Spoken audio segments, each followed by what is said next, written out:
Dans ce tuto, on va voir que depuis iOS 8, il y a certaines applications sur iPad ou sur iPhone qui fonctionnent un petit peu différemment par rapport à avant. Je vais vous montrer l'utilisation du rotor et vous allez voir que pour l'application podcast, ça va être particulièrement utile. Pour utiliser le rotor, il suffit, lorsque vous êtes dans VoiceOver, de glisser vos deux doigts comme si vous vouliez retirer une vis. Là, j'ai pris le débit vocal et on va pouvoir augmenter ou baisser le débit de vocal par tranche de 5. 73%, 78%, 83%, 90%, 83%, 78%, 73%, 68%, 63%, 58%. Comment j'ai Fréquence. procédé? Une fois que j'ai sélectionné Touchez deux débit fois l'écran vocal rapidement sur le pour ouvrir. rotor, il Action suffit disponible. de passer le doigt de haut en bas ou de bas en haut. Passons maintenant à l'objet du tuto. Donc on va aller dans l'application Podcast, car depuis iOS 8, l'application Podcast et VoiceOver ne fonctionnent plus de la même manière. Avant, pour enregistrer un podcast, on allait sur le podcast et on appuyait sur le bouton d'action que je vais entourer là. Et on avait toutes sortes d'actions comme enregistrer le podcast. Or, depuis iOS 8, on ne peut plus faire ça, on a directement le podcast.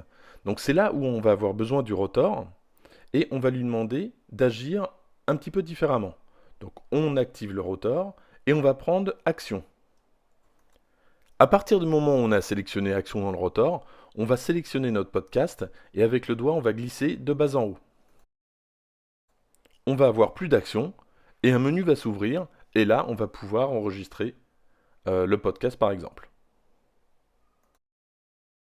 Donc voilà, donc suivant le contexte dans lequel on va se trouver, on va avoir différentes possibilités, soit toujours en glissant de haut en bas ou de bas en haut, de passer un mot, de passer un caractère, et là le plus intéressant c'est évidemment l'action.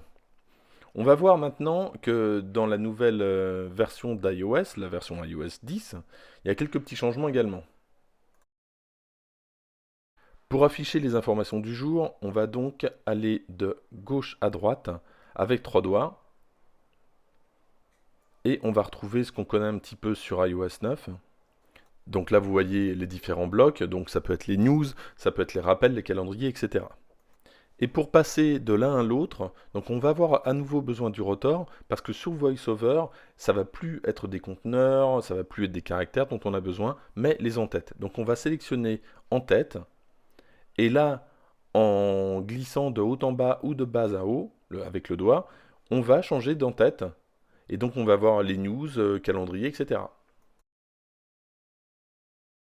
Pour terminer ce tuto sur iOS 10 et VoiceOver, donc le centre de contrôle qui a quand même un petit peu changé, donc pour l'afficher ça ne change pas par contre, on appuie une fois sur l'heure et on monte 9h41. avec trois Élément de la doigts barre. de bas en Centre de haut. contrôle. Mode avion. Et maintenant Bouton. pour afficher Désactivé. AirPlay, c'est toujours trois doigts, Touche mais page de 2 sur 2. droite à gauche. Bloc-graphe Et 3D. là on a les Bouton. différents réseaux AirPlay.